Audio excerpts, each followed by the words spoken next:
Hey, Sales Enablement Podcast listeners. Today we'd like to introduce you to another show by Revenue.io. It's the all-new and reimagined RevOps podcast, where we are interviewing and working with some of the world's thought leaders around sales engagement, sales enablement, and all things go-to-market. Join me, I'm Alastair Woolcock, Chief Strategy Officer at Revenue.io, along with our prestigious founder and CEO, Howard Brown, as we interview, talk, and ideate about not just how to help sellers sell, but how to help buyers buy. And here's a special episode for you. If you like what you hear, join us and subscribe, the RevOps Podcast.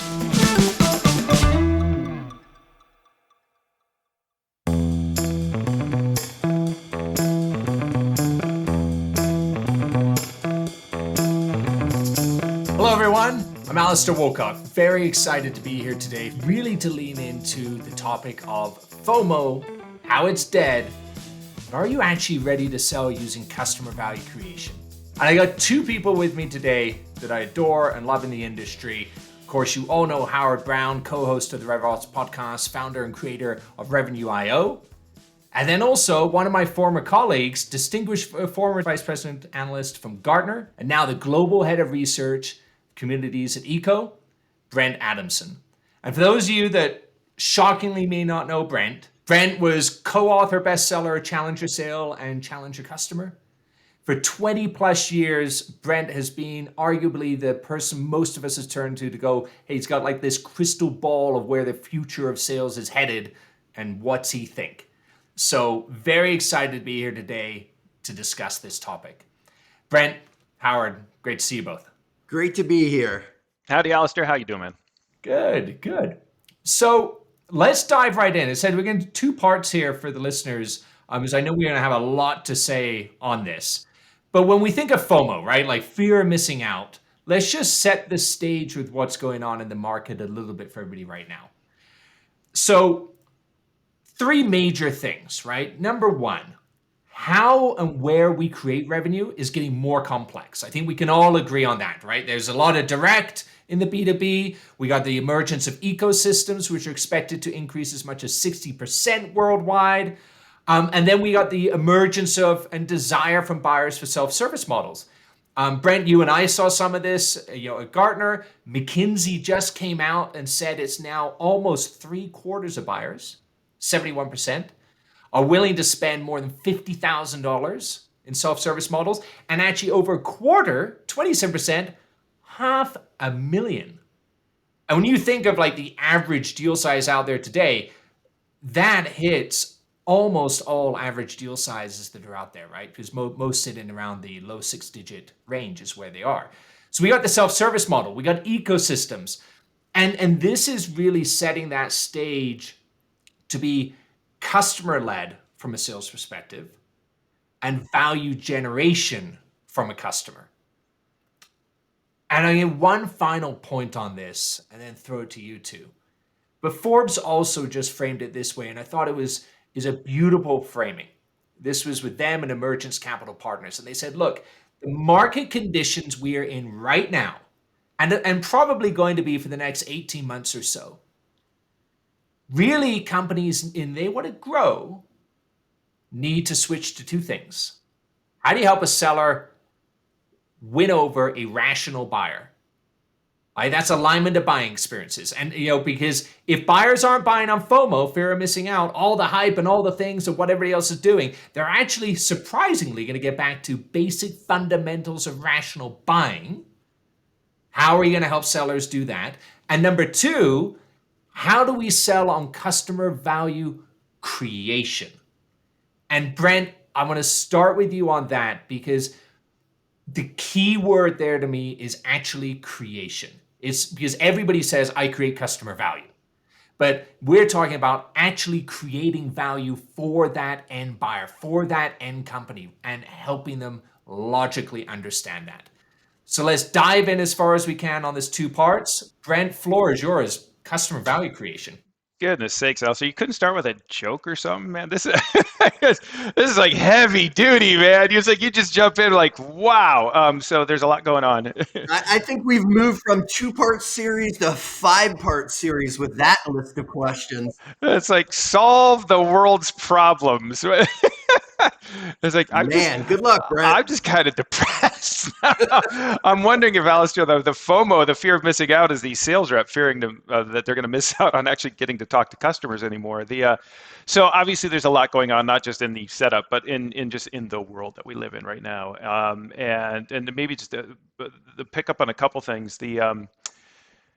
Where do we begin? Let me actually maybe start with the last thing you mentioned, which actually is kind of intriguing to me, which is this idea of creating value for customers. I was just discussing this with my colleagues here at my new company, Ecosystems. We are a software as a service platform. I guess we're all software as a service these days, but so I live in this world now of what's known as value management or value engineering, value realization. Alistair, I don't know if you appreciate this or not, but probably I've worked with chief sales officers, chief marketing officers for the better part of 2 decades now. I've been deep in the world of B2B sales for a very long time, and I could probably count on one hand the number of chief sales officers who have used the term value management proactively with me. In other words, it's really interesting to me in the 3 or 4 weeks now I've been in ecosystems to be sort of marinating in this world that I even didn't really know existed. I was just talking to my co-author, Matt Dixon. We had lunch the other day, and he said, Brent, this sounds really cool. What is value management? It's like, you don't know either. It's like, it's really interesting to me. And Howard, I'd love to get your thoughts on this, but this idea of value management, because you get into certain, particularly tech companies, there's a whole discipline around this. There's an ecosystem, if you will, of people who have made this their profession. They're C-suite officers. There's hundreds of people employed in this idea of value management, and I think you're only going to see this idea take off because it goes back, Alastair, to what you're saying in the marketplace today, where look, we're all under pressure economically, so we're having to make some really hard choices. People my age, we've all been through this before, and I guess it's actually not true, but people my age have been through this before. And so we kind of know the drill, right? This is where really tough conversations start to happen around cash flow, around liquidity, around availability of funds, long-term bets that you're placing, and whether they're nice to have versus need to have. And so all that comes back to you, I think, Alistair, your point, which is, and it sounds like, was it Forbes, I think you mentioned, around companies are going to be holding their, not just sellers to more higher level accountability, they're going to be holding themselves to a higher level of accountability. We have to make sure that the bets that we're placing on behalf of our company make sense, that they're rational. Now, maybe let me just throw this out there and we can explore it so we can go whichever direction you want. But so part of that means the emphasis on understanding the dimensions of value along which we're going to measure this decision become critical. So how are we can't just like, oh, we'll give it a shot. We don't live in we'll give it a shot world anymore, right? So we live in a world of we need to understand exactly what are the dimensions of value along which we're going to measure this decision and be able to track that over time. I would, however, quibble that I don't know if that necessarily makes it a rational decision. So much of the work that I did at Gartner before departing, and I still continue to do now, is around not so much customers' rational decisions, but their emotional decisions. And one of the things that we've found to be critical, I'm going to tie all this up in a bow, I promise. I think it all comes back together. But I think one of the things that's proved to be critical in customer decisions today is their level of confidence in the decisions they're making on behalf of their company, which I would argue is less about rational than emotional in the sense of it's not about what I know, do I know these things, but how do I feel about what I know? But the two go hand in hand, don't they? So in other words, I need to make rational decisions on behalf of my company that the ROI is there, that the value dimensions are understood, that we have a path to a path to value, as it were. But so that's the rational part of it. But the decision ultimately is going to be made on, do I feel confident in my rational thinking? Do I feel confident in my decision making? And I think that's very much an affective side to buying that is just as much in play today, if not more so than ever before. I don't know if I broken your question, but I think that's where I'd land on it. I think you're right there, and Howard, I want to frame this to you, right? Let me weigh in first though before you start framing, because I do want to dig in a little bit more into the customer value management, because you mentioned a couple things, Brent. Mm-hmm. The ROI of that decision making and sort of the value prop or value-based selling, as it were.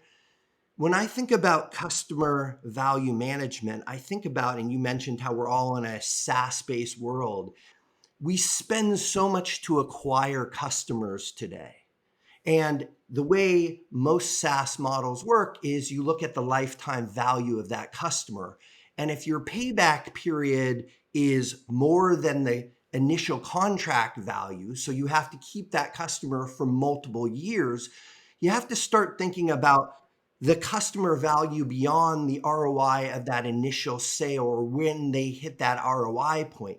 So as a buyer, I need to be sold on not just the short-term ROI, but I need to know that what I'm buying today is going to help me retain my customers, is going to help me acquire the customers, it's going to help me continue to drive value for those customers, because I no longer can think about the short term. I just need to acquire a bunch of customers today. I have to think about what am I going to do to service that customer over the long haul. So I think it's changing the approach as well from the sort of short-term ROI or even the short-term value based to what am I going to get over the long haul, and how is that going to change the trajectory of my business? But the time horizons are it's really weird, Howard.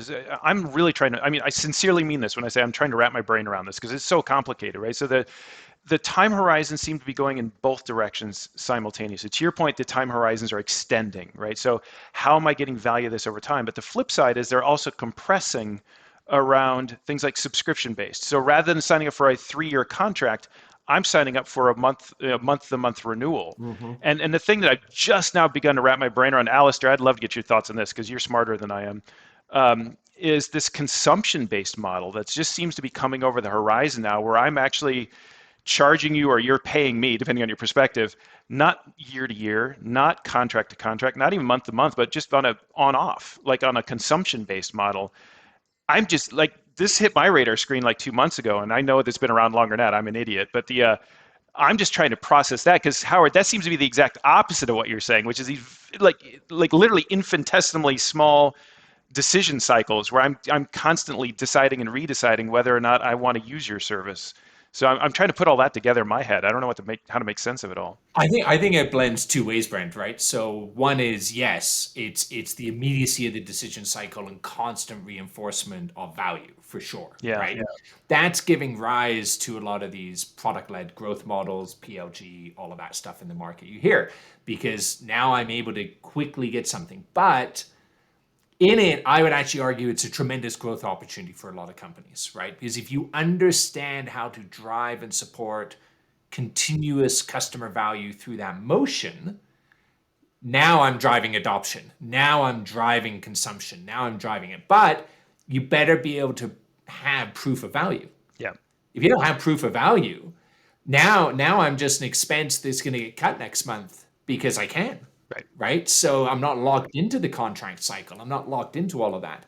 And so, I think it's going to be hard for companies going forwards, right? Because they need to actually ensure from a product perspective and a selling perspective, the continuous reinforcement of value. That's right. So those engagements and how they are continuously reinforcing it is there. And Brent, I want to link that back to something you said on confidence that I think is really important there. Yeah.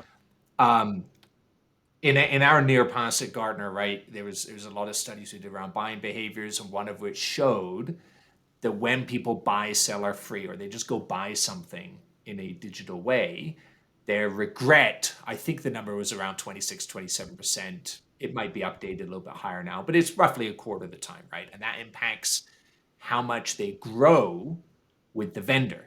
Yeah. Because they aren't confident, right? They aren't confident in themselves. I think that's what you're trying to say. Like I might love the product initially, but I lack confidence of what it's yielding. Yeah. So in order to address that, that's where these consumption models can be powerful. It's interesting. It's that constant reinforcement. So, Alastair, let me throw this out there, and then because we've talked to marketing, so I worked with marketers for years too, right? We always talk in marketing about the value promise or like the value proposition.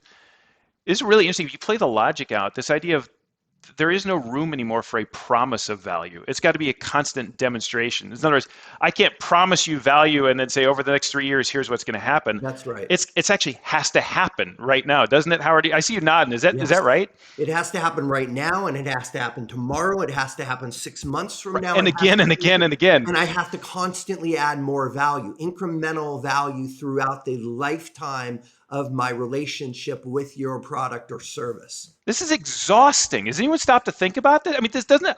I get tired just thinking about this. I mean, this isn't for show. I literally mean this. It's like, I don't know, Howard. What do you make of that? I hear what you say, and I see it. I agree with it, and I kind of want to go shoot myself. I don't know. I mean, it's like, it just. Do you know what I mean? It's like, this is so hard, isn't it? But I think that's the beauty of what we're seeing out there with products that are investing in data science, ML, AI, Yeah. because the idea is the models are continuing to get better, right? We get this coaching network effect of all of the data, not just within our organization, but outside of our organization. So we're constantly improving on what is a best practice. What do I need to do to improve that experience, that product? And that's the beauty of all this engagement data that we're seeing, the whether or not people are utilizing the product. All the reporting needs to be based on value delivered. I get excited. I get passionate about, we have technology today that will constantly iterate, because if you and I have to sit here talking about how to make it better, it's not going to happen, right? Right. But we have brilliant data scientists. We have incredible data sets. We have products to ingest and then deliver that value. That's where I get excited. You're a glass half full kind of guy. I appreciate that. Okay, so I was having a conversation with my colleagues this morning. Someone, it was actually a client that we were talking to, made a really good point, and I think it resonates with it. It will fit exactly with what you're saying. But let me throw this out and get you guys' reaction. In this world that we're describing of always on value, constantly being monitored, constantly being judged effectively, I think, Alastair, this is part of your original point. The starting point, is what our client was saying, becomes critical. In other words, you can't go into this and say, we'll figure it out over time, right? It's like you can't go in with a value promise and fingers crossed and come back in 3 years, we'll see if it happened. So this is where, and this is a full-on just straight up plug, but I wouldn't be at this company called Ecosystem. I wasn't super excited about this software, but this is what it and things like it do is it creates a moment prior to that first initial relationship where you sit down and create a baseline, right? And say, you collaboratively say, all right, what do we think we're going to get out of this relationship? Where do we think we're going to start? What are the dimensions of value we think are important? And that, I think, Howard, partly to your point, is that can evolve over time, it can expand over time. But if you're not starting with that baseline, you have nothing to push back against later when you come back to ask the hard question about, did it work? Is that right? Yeah, moments all the time. We Yeah. we harp on that continuously, Brent, even in Revenue IO, right? So Yeah. the idea that every moment of interaction means something, right? And I hate to sound Glenn Ross on those that remember that old. It's all about the leads. But well, and it's also in every conversation. There is some form of sale, right? I'm either convincing you there's value or you're convincing me that I'm not producing enough value, right? Like, I don't care whether I'm talking to my wife on where we go to dinner or you're selling somebody an enterprise deal, right? Every conversation has that motion in it behaviorally, right? So once you accept that, and now you're what you're talking about, Brent, we have a benchmark to work from. Well, I now can move that conversation, right? So that's where then we come into, how do I now enable a value-based conversation all the time, right? How do I evolve that continuously? And that's, Howard, from a revenue science perspective, like that's what you've been doing for 20 years, is looking at the very behavior attributes. The difference is now we don't just talk about it, we can literally apply it because we have mass data sets to do it. Yeah, Brent, I think you hit on something that's critically important. It's, you have to know where you start. Mm-hmm. Whether I'm a baseball player and I have a batting average, or I'm a basketball player, I have a 3-point average, I have to know where my baseline is. So we've started here. And if I have a growth mindset, if I'm constantly wanting to get better, if I'm constantly wanting to improve, have to know where I started, and I have to constantly measure where I am today, what has improved, where am I sliding back in old behaviors, and what do I have to continue to work on? That is the whole idea for us about revenue science. It's let's benchmark, let's see where our baseline is. Everything we do should be focused on optimizing performance of every single person within your revenue organization. You have to measure it, you have to monitor it, you have to optimize it, and you have to be prescriptive on what to do next to improve those results. Yeah. So yes, I love what you guys are doing over there, because if you're setting that baseline, then we know where we're at. I was a clinical psychologist. When I used to meet with a couple, the first thing, tell me about where you are today. What's going on in your relationship? What's working and what's not working? You told me you've been married more than 25 years. My hope is that you guys are continually improving on your relationship and getting better. It may be you're just dealing with each other better. You may be ignoring each other better. You may have better conversations, but something is improving, because if it's not, it's going the wrong way. We're in danger of moving into a different podcast now. Welcome to my life. I feel like my marriage is all of a sudden on trial, and I'm just gonna. There's all sorts of jokes, and I realize they probably wouldn't be funny, so I'm not gonna say any of those. But well, this is actually an intervention, Brett. We're gonna bring your wife on. She's gonna walk in the door, isn't she? But Howard, something you said, I think we're in full and violent agreement on this. But if I could, I want to tweak the language of something you said when you said, "Have I created value?" You used a lot of I's, and I would just change them to we's, right? So in other words, change it to first person plural, right? So in other words, and by that I mean, is the selling organization, whether it's success or service or sales or whoever it is on your team and whatever title they may carry, but it's when your company sits down with the customer company together and collaboratively says, have we achieved what we set out to achieve together? Is that, I think that's fair, don't you think? Spot on. But as an organization, Yeah. I need to focus on, from our standpoint, Yeah. what are we doing to improve our sellers' motion, my customer success? And yes, it needs to include obviously feedback Yeah. and that relationship, that dynamic. 100%, it's a we. So let me ask you that, because in the last 3 weeks I've been at ecosystems, the word scale has come up probably 5 times a day since I got here, right? So it's hard to argue in principle with what we're all so smarty pants saying, right? So it feels right, and it feels logical, and data supports it, and so we need to have these conversations with our customers that identify dimensions of value, map them out, and then track them over time. When I talk to people in the value management discipline, as I do now, that's kind of their livelihood, quite literally. And the question they're all asking is, I've got a sales force of, 500, 5,000 people. How do I get each and every one of them to do that as individuals? And in fact, I just had a debate just 2 hours ago around, maybe you don't, maybe you enable them. One executive at a company you guys would all know said, actually, we just want to have those really high-end value conversation with a value engineer with our top customers, and that's it, because there's so much value in it.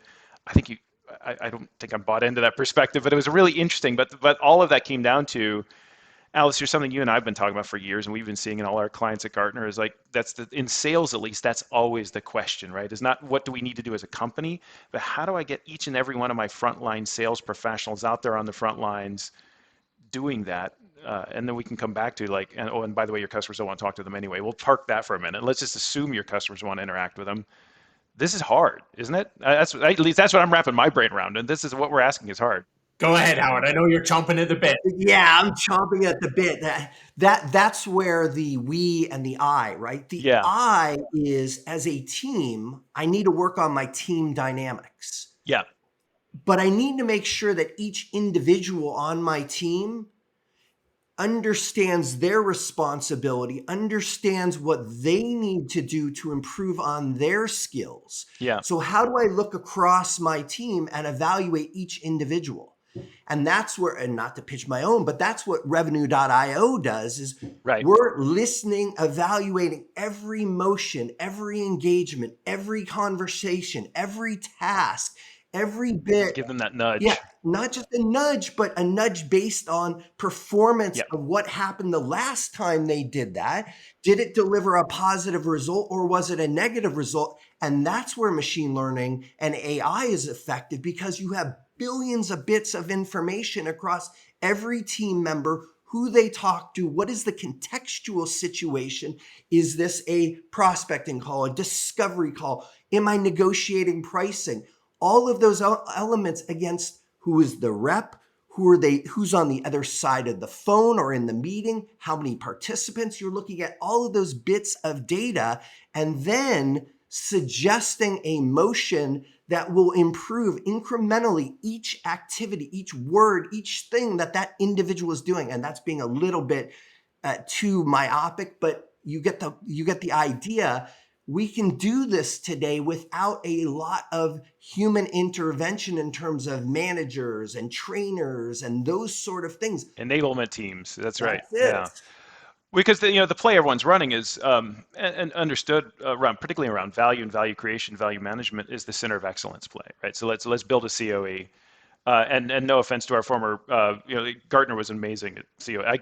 I really don't mean any offense, but I mean, the companies got really good at, and Gartner was at world class. They literally had a center of excellence for their centers of excellence. You know what I mean? It's like if you want to know how to be a better center of excellence, here's a center of excellence to help you with that. And that, I think, when you run at huge scale, can make a lot of sense. But in this sort of trench warfare is too militaristic. But you get the idea. When you're out in the front with your customers, virtually in person. And it's just that moment of you as a sales rep, maybe you've got an SME, maybe you don't, and you're interacting with your customers. Where's your center of excellence now? It's like you need that kind of support in the moment. And so the COE play it's hard to run the COE play at scale, isn't it? And let me jump in there because I think we've identified some big things here, right? Like I'll paraphrase the shifts of I's to we's. Yeah. The idea that we know we need machine learning models. We know we got to capture the behavior to support the moments, both in the moment and post on that side, right? We're sitting there going, look, we know we need to talk about how we rationalize with buyers, but how we create the value continuously, every interaction month to month, Brent, to your earlier point. Yeah. But as you're both bringing it up, I'm sitting there listening going, I know that's all right, but that sounds darn hard. Right. Exactly. That sounds like a boatload of stuff that needs to happen. And I think to the average person out there, they're going, well, that's really interesting, but how can I get there when I have this pressure? And I think that is a perfect place for us to stop. And we will answer that on the next episode coming right up. Brent, Howard, thank you so much. If you like today, certainly click like, join us on the podcast, and tune in the next episode where we're going to tell you exactly how to do this in a functional, quick way. Thanks so much. Brent, thank you for joining Alastair and I. Really appreciate it. Thanks, Howard.